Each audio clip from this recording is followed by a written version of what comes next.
Buenas noches a todos. Empieza TN Central con una noticia de último momento. Nacho Otero, lo decíamos, recién estaba chequeando una información que tiene que ver con el fiscal atacado, atajado iba a decir, no, atacado Cartaseña. Adelante. Sí, es lo que quiere saber ahora la justicia y por eso está ordenando esta medida. Es si el fiscal Cartaseña está pasando por un estado de shock porque en realidad no está dando cuestiones muy específicas porque está escondiendo algo. Todavía no lo saben, por eso es que antes de la declaración lo que piden primero es esto, una pericia psicológica para el fiscal, y una vez que estén los resultados de esa pericia recién van a dar y van a fijar una fecha para la declaración indagatoria. Por eso una pregunta, él dentro de lo que es el expediente, porque varias personas hablaron con él, están internados, en el expediente él todavía no hizo ningún tipo de declaración, no es que hizo una, la va a ampliar, nada, no dio la información. Él no dio ningún tipo de información, lo que sucedió es que cuando pasa lo del martes, él se entrevista informalmente con distintas personas de la investigación, habla un poco con la fiscal, habla con el procurador general de la provincia de Buenos Aires, habla con algunas autoridades políticas también de la provincia, y en ese derrotero que hace de todo lo que va contando, lo que le llama la atención a la fiscal es que hubo distintos relatos de las secuencias. Contradicciones.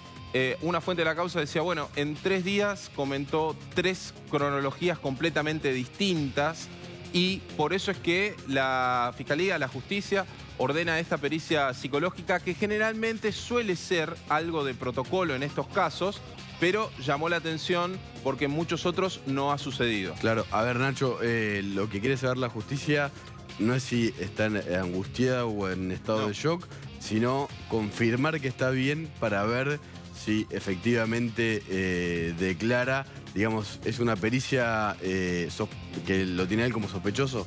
Es una pericia que tiene a su relato y a sus contradicciones como una sospecha, un generador de muchísimas dudas, sobre todo respecto a lo que contaba acerca de lo que pasó después de las 15 horas, de cómo se liberó la custodia y demás.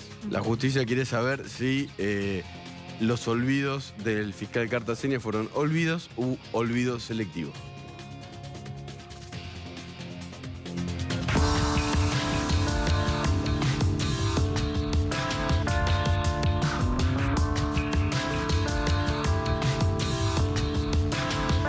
Esto es un día de fiesta. No es un día para estar discutiendo, ni mucho menos. Después vamos a estar escuchando, una vez que empiece a funcionar, a los pasajeros, vamos a estar escuchando a los choferes de colectivo, que cada uno ya nos ha ido diciendo. La otra vez hicimos una prueba con 10 colectivos, cómo realmente a ellos le cambian la vida el Metrobús, y lo hemos vivido en cada uno de los otros Metrobuses. Así que hoy estamos acá trabajando con esta obra y tenemos que festejar que podemos en La Matanza estar inaugurando esto. La verdad que estamos muy contentos los matanceros por esta obra. Es una obra que la esperábamos hace muchísimo tiempo. Lo único que yo voy a seguir insistiendo, y se lo dije al presidente, necesitamos completarla. Es una obra que hay que completarla. Así que la verdad que en estos tiempos hay muchas cosas que todavía tenemos que terminar. También le decía al presidente, hemos abierto la universidad, hemos construido y terminado. Falta solo ponerle ahí en el kilómetro 32, nuestra Universidad de La Matanza, ponerles los docentes y ponerla en marcha. Y necesitamos que lo haga, como también necesitamos que se terminen los 2 hospitales. Pero bueno, hoy estamos contentos los matanceros, hemos logrado este primer tramo. Le pedimos al ministro, le pedimos al presidente que completen toda la obra del Metrobús, que llegue hasta la capital federal para que todos los matanceros podamos disfrutar de esta obra y aprovecharla y tenerla para todos los 2 millones de matanceros. Gracias. Bueno, menos mal que dijo que no era un día para pelear, Dietrich dice que era un día para festejar. Bueno, no, nadie se peleó abiertamente, pero volaban chispas en el acto de hoy, que era lo que se esperaba. Nadie esperaba menos que esto, ¿no? Sí, y una novedad total. Un intendente de La Matanza se anima a decirle a un presidente de la República que en La Matanza faltan obras. No pasó en los últimos 12 años. Magario le está diciendo a Macri que termine el Metrobús, que ponga a los docentes que faltan en la universidad, que inauguró Cristina Kirchner y que funciona hace años y que termine 2 hospitales, que también fueron obras de Cristina Kirchner que tardaron muchísimo que quedaron inconclusas. y que fueron inauguradas muchas veces. Sí, y que nunca le sacaron el micrófono, ¿no? Para decirle en la cara Magario a Cristina. Antes gobernaba Fernando Sí, Espinosa. exacto. Ella entró después, Cristina. Sí, Pero bueno. pero es una novedad, ¿no? Un intendente de La Matanza que se anima a decir, estamos mal.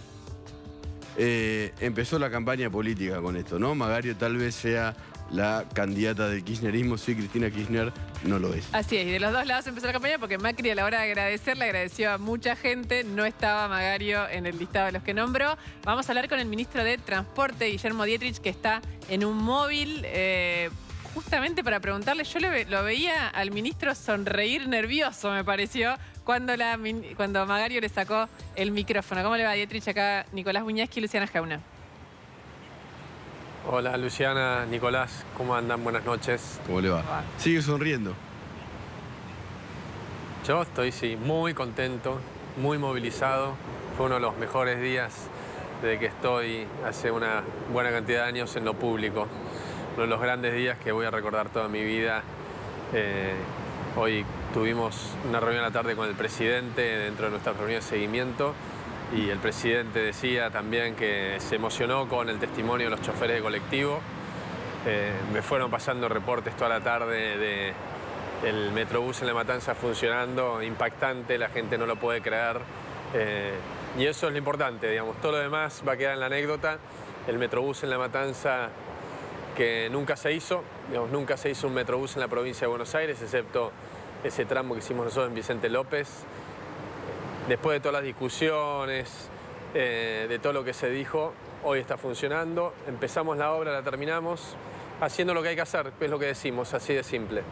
Dietrich, voy a tomar la pregunta de Magario, porque a mí por lo menos no me quedó claro. Ella lo que dijo fue que se inauguraba el Metrobús, pero que eran solo 4 estaciones y que el proyecto era bastante más grande. ¿Esto es así? No, no es así, Luciana. Este es el Metrobús más grande que se hizo en Argentina. Y lo más probable es que es el más grande que se haga siempre. Se invirtieron 1.700 millones de pesos. Digamos, es una fortuna. Para la mayoría de la gente es incuantificable esta plata.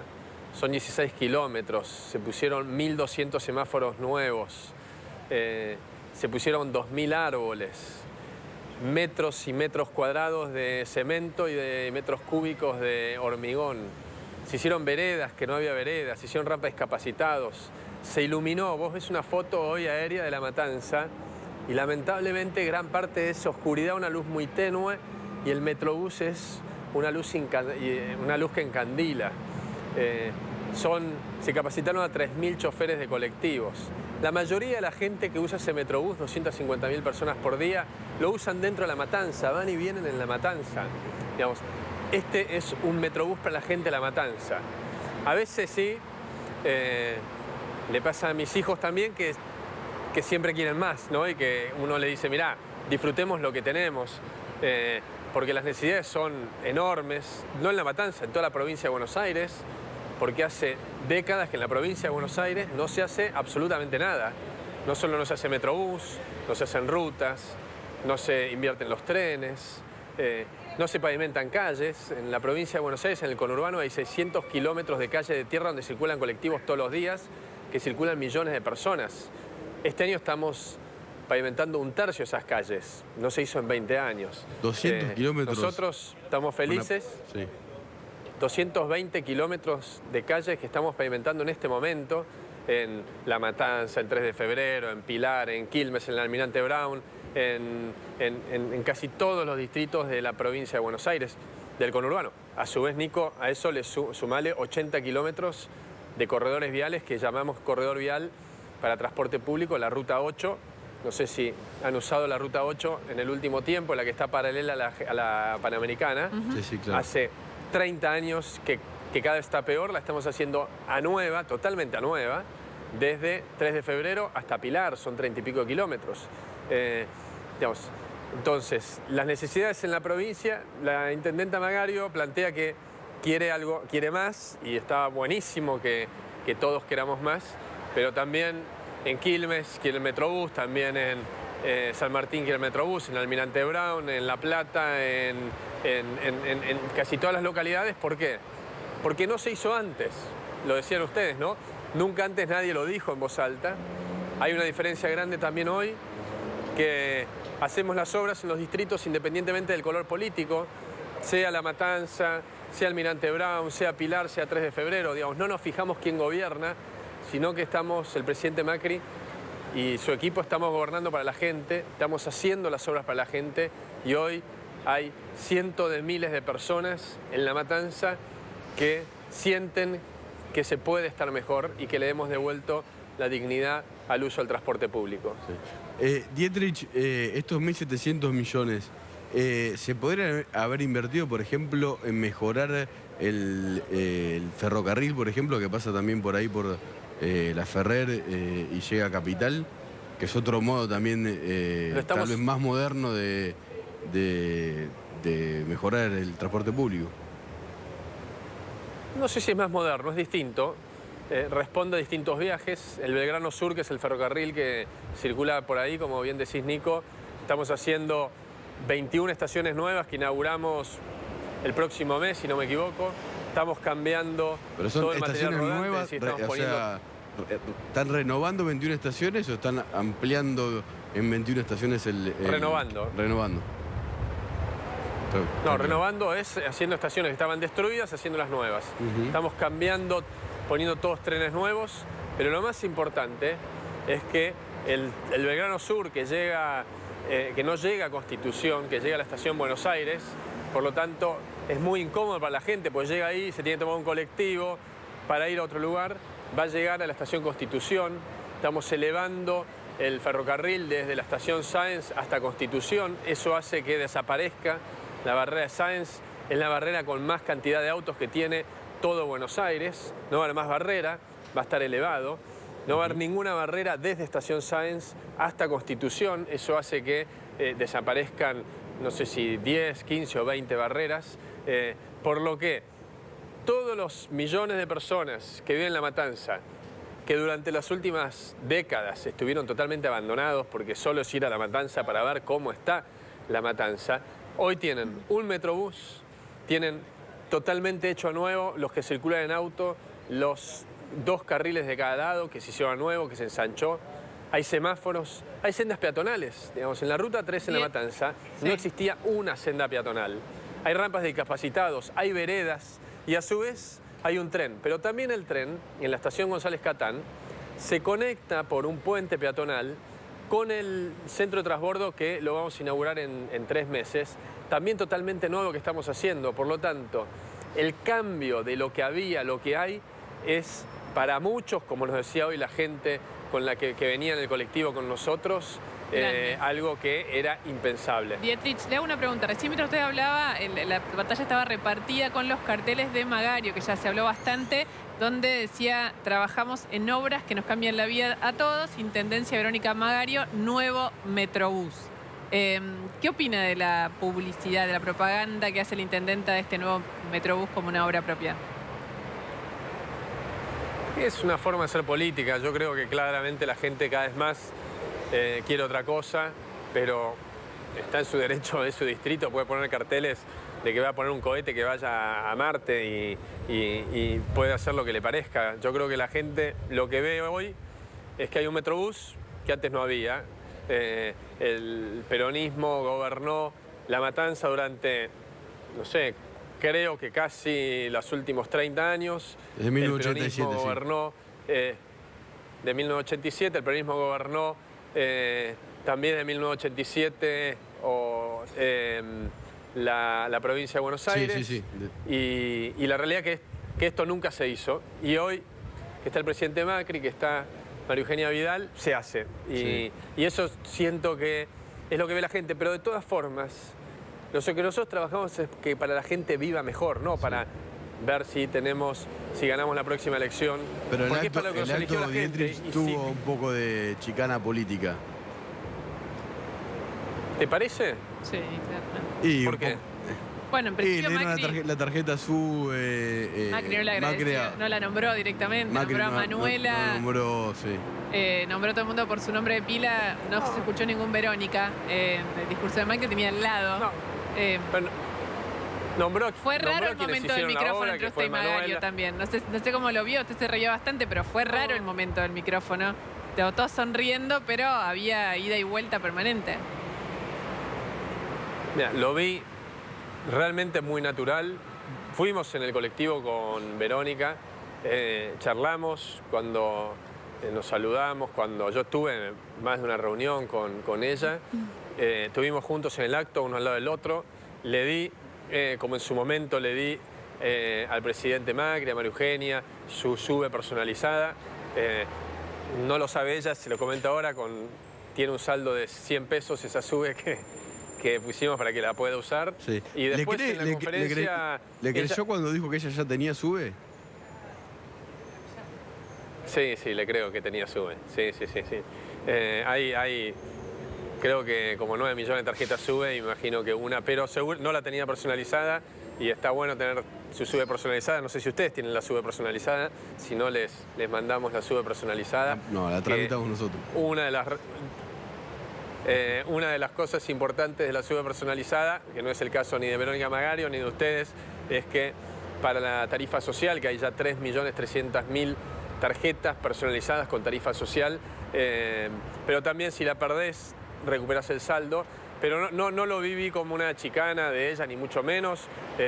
Ella tenía todo el derecho en la entrevista con los periodistas a hablar y lo más importante que transmitió que estaba muy contenta de que el gobierno nacional haya hecho esta obra y no lo dijo, pero está implícito que la hayamos hecho en los tiempos que nos comprometimos. Y un comentario al respecto, hoy estuve en el metroquiosco, que no sé si lo vieron, que se inauguró estos últimos días al costado del Metrobús. Nunca me acuerdo, me sale Verónica siempre el nombre de la chica joven que inauguró el metroquiosco, pero no es Verónica, perdón. Estuve hoy con ella, la pasé a visitarnos, Eso es me un comí un lapsus, sándwich ¿no? ahí. Verónica Magario. Y lo que decía era... La Verónica sí es Magario, por eso me sale Verónica, pero bueno, lo que ella decía es que con el Metrobús lo que está empezando a pasar es que cada uno de los frentistas de los negocios empieza a cuidar más el espacio público. Hasta ahora lo cuidaba para adentro, pero no para afuera porque era todo un desastre, no había luz, estaba oscuro. Entonces ellos cortan el pasto, ponen un árbol, tienen la vereda más limpia y no tengo duda que todo esto va a hacer que mejore toda la zona desde González Catán hasta San Justo. Muchísimas gracias. Dietrich. Guillermo Dietrich, ministro de Transporte, intentó minimizar lo que fue un acto casi de campaña. Tenemos Estaba un el Toti audio. Flores ahí, por ejemplo, Sí, el Toti dirigente Flores. que va a estar en la lista, dirigente de La Matanza, que va a estar en la lista de candidatos de Cambiemos. Sí. Está bien, es lo que sucede en años electorales. Cada uno ahí también estaba un poco haciendo su... Matanza avanza es el lema del municipio más grande, pobre y rico de la ciudad de Buenos Aires, porque hay una desigualdad tremenda. de la provincia. de Buenos Aires. De la provincia de Buenos Aires, perdón, otro lapsus. Perdonen. Vamos a escuchar un audio que se viralizó hoy, donde se organiza un scratch a Macri, que después vamos a ver si se cumplió o no. Escuchalo. A nosotros, como Tablada, tenemos que estar junto con las localidades de Ciudad Evita y Bonzi en la rotonda de San Justo.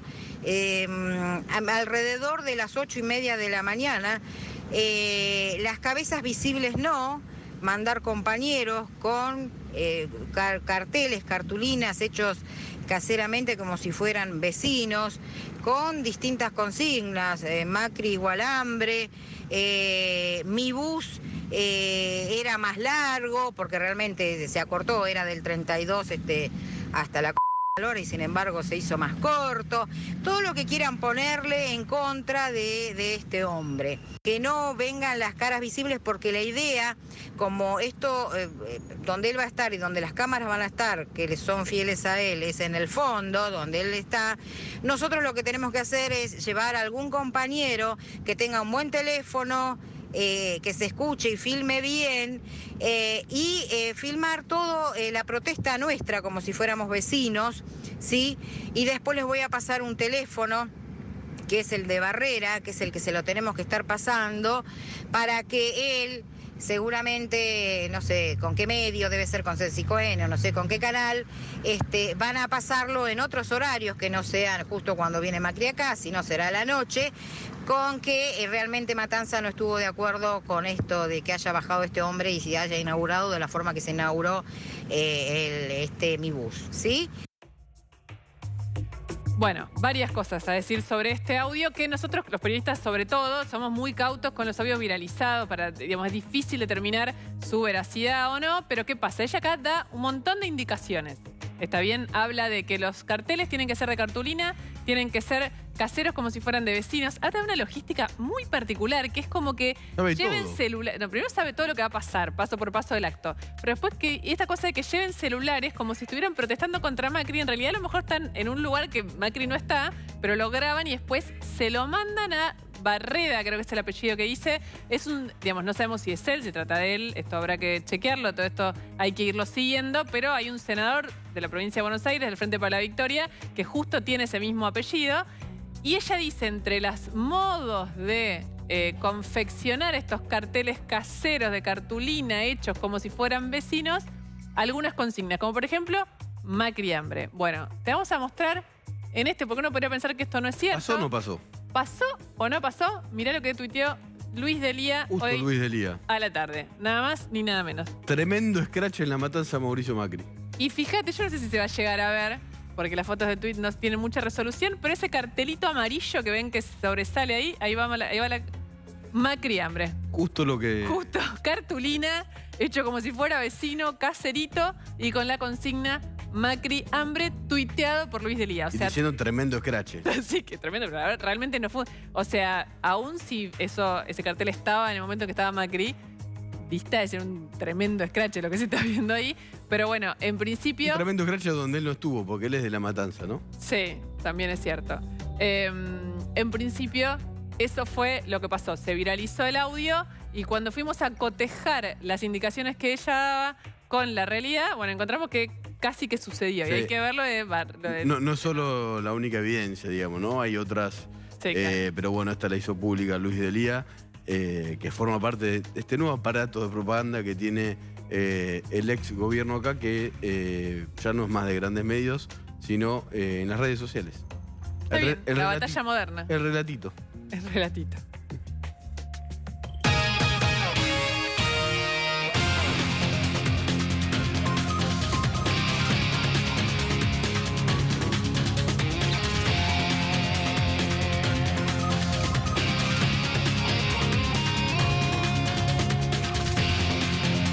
Hay novedades en la mega causa de la obra pública en la que la expresidenta Cristina Fernández de Kirchner está procesada como jefa de una asociación ilícita.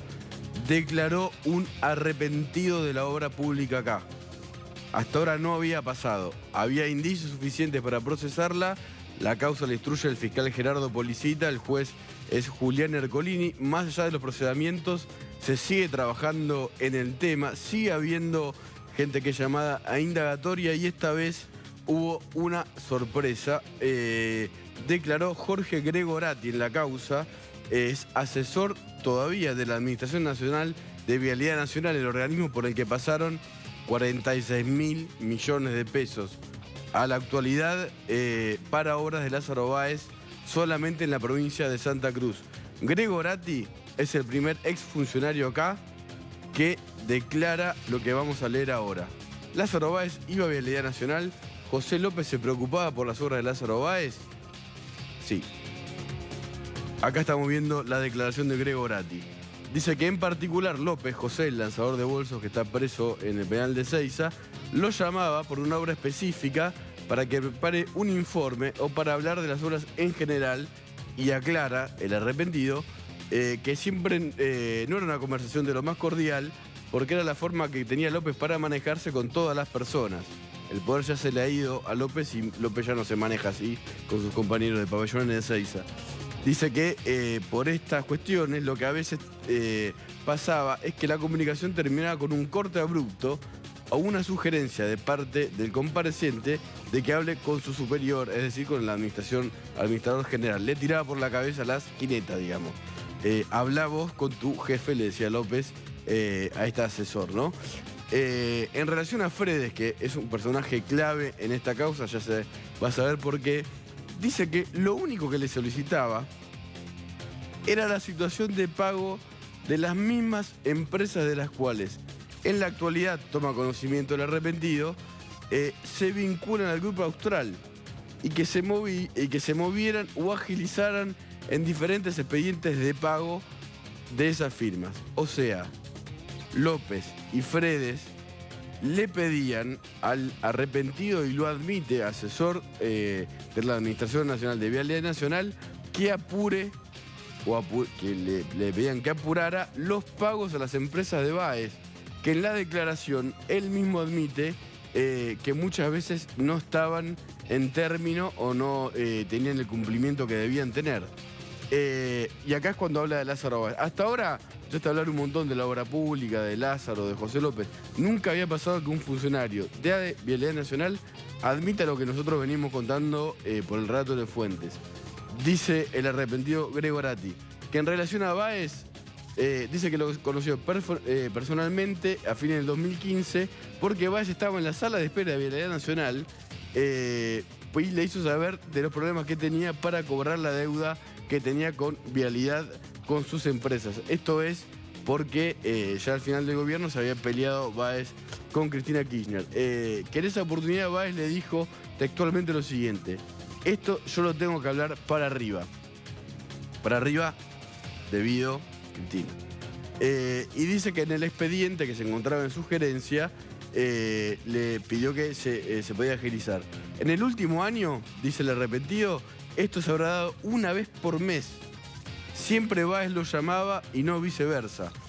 Báez era un constructor de la pública, un proveedor del Estado que llamaba a un funcionario. ¿Y quién parecía ser el jefe de quién? Báez, del funcionario. La causa de la mega obra pública acá continúa con Cristina ya en Europa, pero procesada.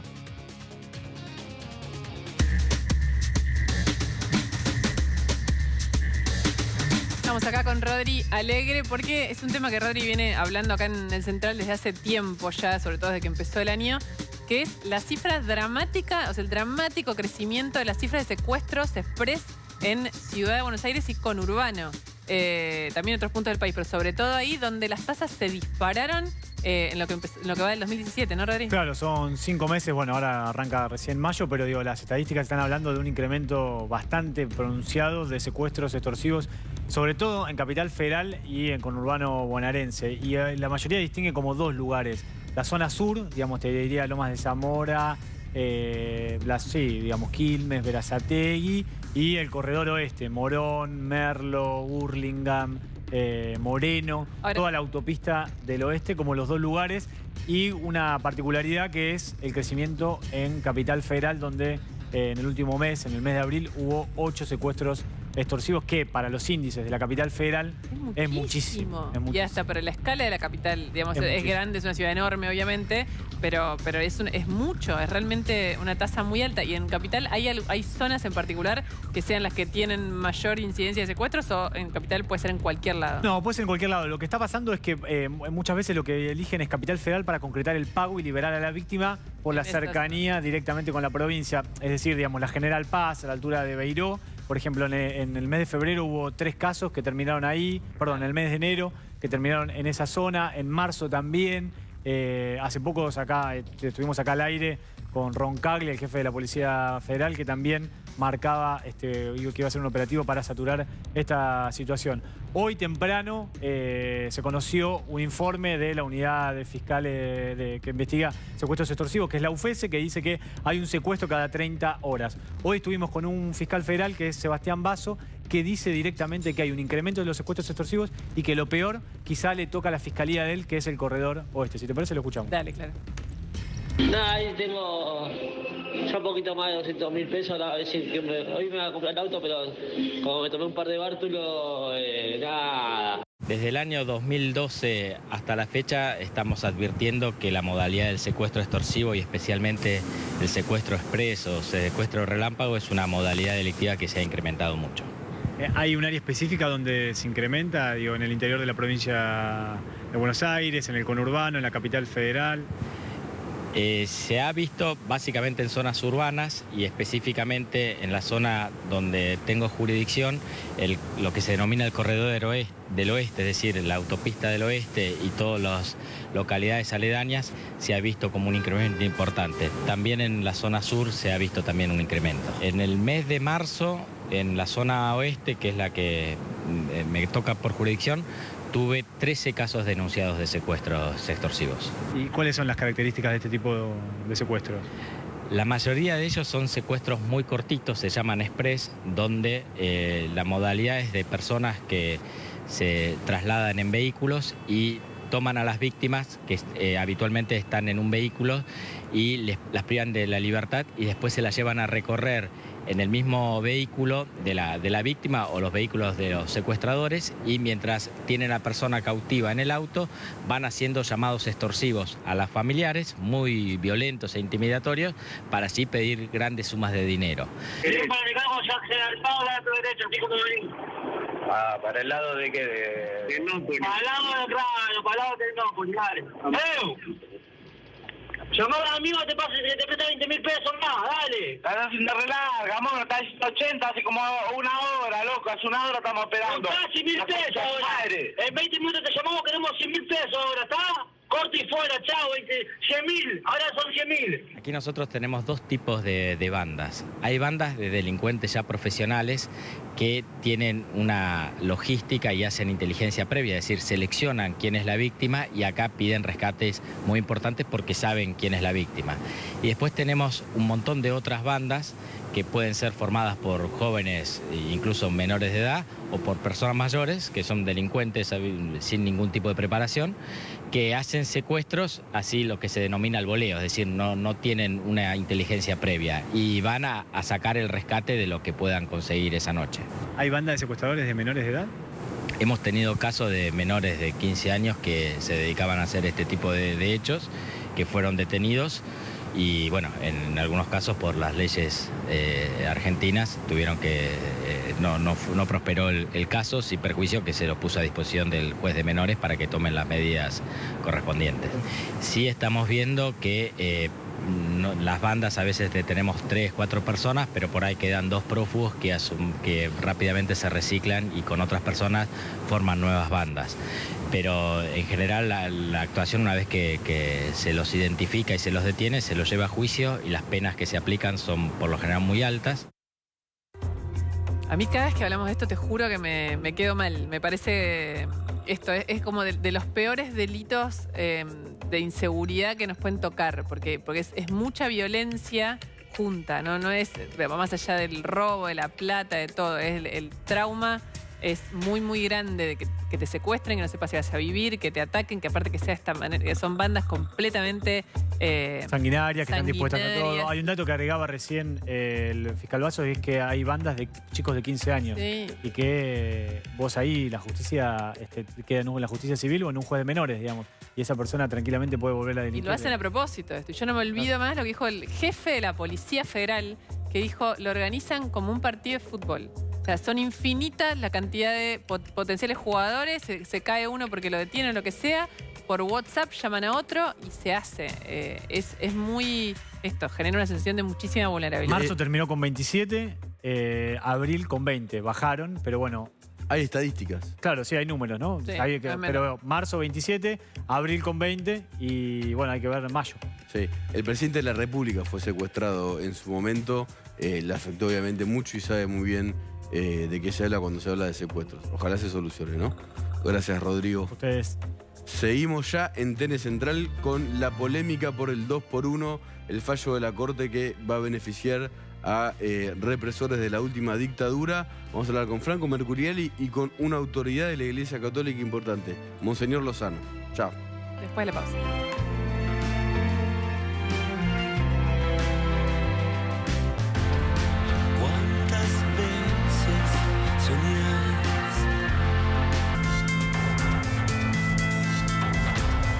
Estamos acá de vuelta en TN Central con un tema que se esperaba que fuese así, así fue, que es las consecuencias del fallo del 2x1. Digo que se esperaba la polémica. Es un fallo muy complejo, aparte fue un fallo dividido de la Corte Suprema, toca un tema obviamente muy sensible para todos los argentinos y tuvo consecuencias políticas y tuvo consecuencias jurídicas, que es que ya empezaron los represores a pedir que los liberen por el 2x1 utilizando el antecedente del fallo de la Corte. ¿No, Luciana, Nico, ¿cómo estás? Buenas noches. Bueno. 7 casos, contando el de Luis Muiña, ya se presentaron para pedir el 2x1. A un poquito más de 48 horas pasaron del fallo. Y vamos a repasarlo en estos números y en estos nombres muy rápidamente para que vean la información. Y por un lado, Luis Muiña, que es el hombre protagonista de la historia, porque el fallo de la Corte fue sobre su caso, es el primero de estos 7 represores que pidieron el beneficio.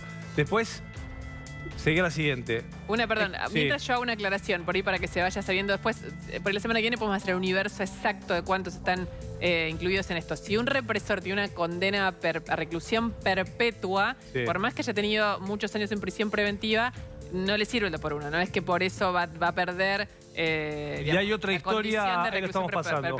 Hay otra historia que es, por ejemplo, la que dijo Meijide aquí en TN, y que es cierta que hay otros que tienen otras causas, con lo cual pueden pedir el 2x1 en una, pero después tienen otras causas abiertas que siguen. Menéndez, por ejemplo, ¿no? Exactamente. Ahí van pasando, estos son los 7 que ya pidieron el beneficio del 2x1, cada uno con sus historias. Condenas por tortura, robo de bebé. Hay varios que son civiles, ¿no? Entregadores de bebés. Está el caso de Victoria Donda, como están viendo, el de Juan Así, que el apropiador que ya pidió el beneficio de la ley del 2x1 para poder salir en libertad. Esta es la otra novedad. Hubo 2 rechazos, ¿sí? Ya en esta misma tarde, hoy a la tarde. El primero, el de Héctor Girbone, condenado también por entrega de bebé, de Pablo Miranda. Y en Mendoza, un ex policía, Norberto Mercado, también el Tribunal Oral Federal 2 decidió rechazar el pedido de este beneficio. Y esto que están viendo en pantalla es importante, es la otra novedad. El Ministerio Público Fiscal, a través de la Procuraduría de Crímenes contra la Humanidad, es la primera fiscal que se presenta y pide la inconstitucionalidad del fallo de la Corte Suprema. Es una novedad. No, claro, recordemos que la Corte está para garantizar la aplicación de la Constitución. Es el máximo tribunal del país en términos de proteger la Constitución nacional y se presentan justamente por esto, digamos. Está en su derecho a hacerlo. Digo, para que tengamos una dimensión de hasta qué punto es polémico el resultado de este fallo judicial. Y antes de la entrevista que van a tener ustedes, podemos ver la imagen para que se entienda el universo de la cantidad de condenas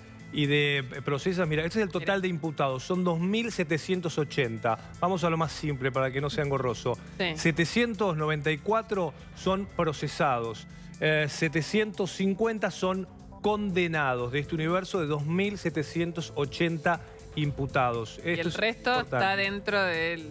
o sea, de 2.700, alrededor de 2.000 podrían pedir el beneficio si es que... No, ojo, los condenados también, todo, justamente, porque en realidad de ese universo lo que hay que ver... Los procesados no. Los procesados no, porque tienen que esperar la condena para pedir el beneficio. Así que del universo de los condenados... pero estarían en condiciones de pedirlo más adelante. Más adelante, por eso quedaría en esas condiciones. Lo que rige en este caso, lo que hace que se pueda pedir o no, es el tiempo que estuvieron presos sin condena. Ese es el universo de tiempo que les permite... presentarse con el fallo de la Corte. Según el Ministerio Público Fiscal, son 278 los posibles represores que en las próximas horas van a pedir. Es el mismo número que manejaba la Corte Suprema. Exactamente. Para César Santos del Corazón de Jesús Milani, está corriendo el 2x1. Si finalmente después es condenado, porque todavía está preso sin condena, ¿no? Exacto, lo explico una vez más por las dudas, porque a mí me parece que no siempre queda claro, porque uno se pregunta por qué el 2x1 que existió entre el 94 y el 2001 se le aplica a gente que se la juzgó ahora, en los últimos años. Bueno, esto es porque en el artículo 2 y 3 del Código Penal, lo que dice el Código Penal es que se aplica la ley más benigna desde los hechos, que en este caso son en los 70, hasta la condena. Está bien, en todo ese lapso de tiempo, entonces intermedio, si hubo una ley más benigna, que en este caso es el 2x1, el Código dice que correspondería aplicarla. Esta fue la opinión de 3 jueces del máximo tribunal. Lorenzetti y Maqué opinaron otra cosa, pero obviamente es por mayoría y así salió el fallo de la Corte. Cierro con este dato: el miércoles marcha de los organismos de derechos humanos nuevamente a la Plaza de Mayo. Gracias Franco. Estamos en comunicación con Monseñor Lozano, una voz muy autorizada dentro de la Iglesia Católica para hablar de este tema. Es presidente de la Comisión Episcopal de la Pastoral Social. ¿Cómo le va a Lozano? Aquí Luciana Geuna, Nico Buñaski y Franco Mercurio también. Buenas noches, ¿qué tal? ¿Cómo les va? ¿Cómo anda? ¿Qué piensa del fallo del 2x1? Bien, bien, gracias. Mire, hace muy poquito que se ha dado a conocer y todavía hay voces muy dispares, algunos que les parece, bueno, los comentarios que fueron haciendo ustedes. Yo todavía no tengo una opinión formada y estoy esperando a que baje un poco la efervescencia de estos días y poder tener una mirada un poco más ponderada, que será a título personal, porque sobre estas cuestiones no creo que hagamos algún tipo de comentario o de postura a nivel de toda la conferencia episcopal. Sí, me parece interesante recoger el motivo por el cual se sancionó esta ley del 2x1 hace un tiempo, y era por la inoperancia de la justicia, por la lentitud en poder resolver los casos, algo que en muchas oportunidades terminó después siendo también contraproducente, porque varios abogados buscaban artilugios legales para prolongar el tiempo sin sentencia y de esa manera obtener después un tiempo menor de condena. Lozano, le hago una pregunta. Cuando uno lee, digamos, los ciudadanos comunes, digamos que no somos juristas ni abogados, más allá de que podamos saber más o menos, uno a veces lee o mira los resultados de fallos de la Corte y intuye tiempos políticos, como que la expresidenta Cristina dijo, esto nunca hubiera pasado cuando yo era presidenta, lo cual es raro, pues supone que el Poder Judicial es autónomo, y sí pasa ahora.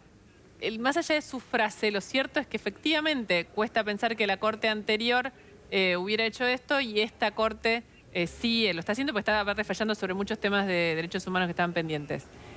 ¿Usted cree realmente que la justicia en Argentina tiene como siempre, está siempre atravesada por tiempos políticos? Lamentablemente varios hechos lo muestran así, pero lo importante es garantizar la independencia de los poderes del Estado, porque sobre eso se funda el poder republicano. Si permitimos o entramos a buscar tiempos que se acomoden políticamente para algunos fallos, es realmente algo que preocupa, ¿no? La misma Corte ha sancionado o ha dado a conocer algunos fallos recién después que terminó el gobierno de la gestión anterior, como por ejemplo lo de la retención de parte de los impuestos coparticipables y ese tipo de cuestiones que afectaron durante mucho tiempo a las provincias, pero que recién se impuso su corrección una vez que terminó la gestión anterior de gobierno. Me parece que ese tipo de cosas desacreditan a la justicia y pueden ser un obstáculo importante. Ahora, para resumir, monseñor, para usted la justicia argentina no es independiente. Al menos en muchos casos no lo ha sido, espero que... y en otros sí, así que en esto tampoco podemos englobar a todo el Poder Judicial por algunas causas o algunos jueces que no han cumplido adecuadamente con su deber y que tampoco han sido debidamente sancionados por la comisión correspondiente.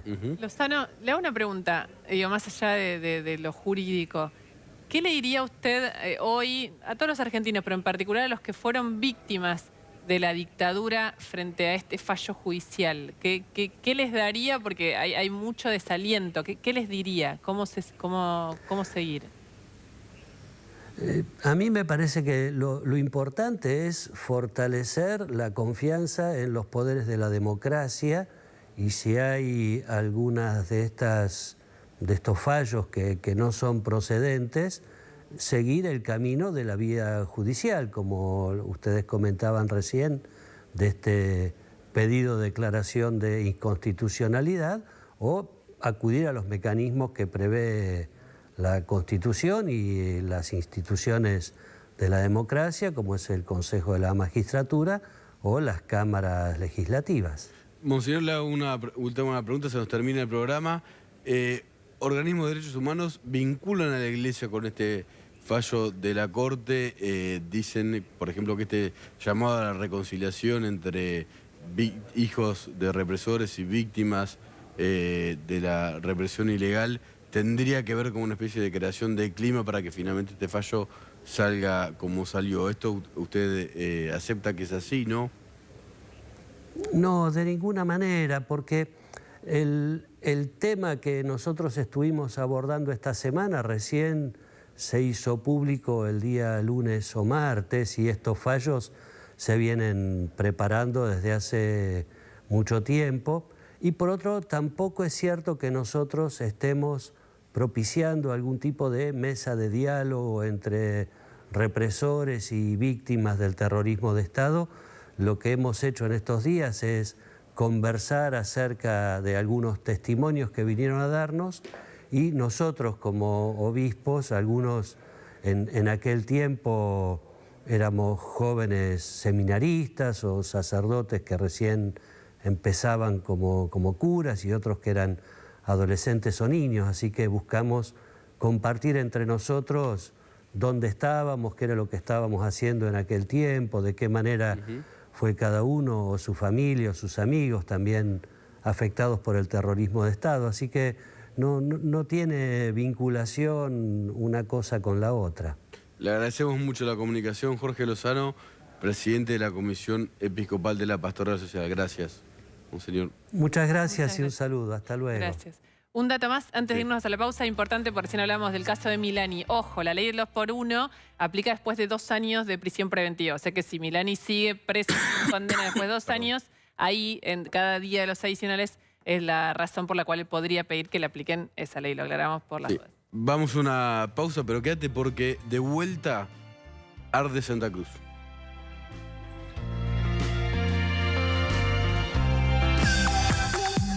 Lo que estás viendo es Santa Cruz, la provincia de Alicia Kirchner y la expresidenta Cristina, que está en viaje a Europa. Hay una marcha de antorchas. Lo que pasó hace unos días, te lo contamos, es que hubo una asamblea inédita en la historia de la provincia en el secundario en el que estudió Máximo Kirchner, en el Colegio Guatemala, donde 600 personas determinaron un plan de acción que se va cumpliendo, por ejemplo, estas marchas, y que incluyen además la participación de esta asamblea en, por ejemplo, las sesiones de la legislatura. Esto no había pasado hasta ahora en la provincia. Hace poco hubo una noticia... Se acordará del 2001, ¿no? A lo que pasó en el resto del país en el 2001. Sí. Todavía no hay respuesta en Santa Cruz. Ni a los docentes, ni a los estatales, ni a los judiciales, ni a los médicos, ni a nadie. Ni respuesta ni ninguna propuesta. Nada. Nada. ¿Nos vamos? Sí. Son las 10 de la noche. Yo digo éxtasis porque viene... ¿Carlito Balá viene los viernes? No sé, a veces sí, a veces no, pero viene Mario Marquich que merece un éxtasis. Éxtasis. Gigante. En el camino con Mario Marquich. Hasta el lunes. Chau. Chau.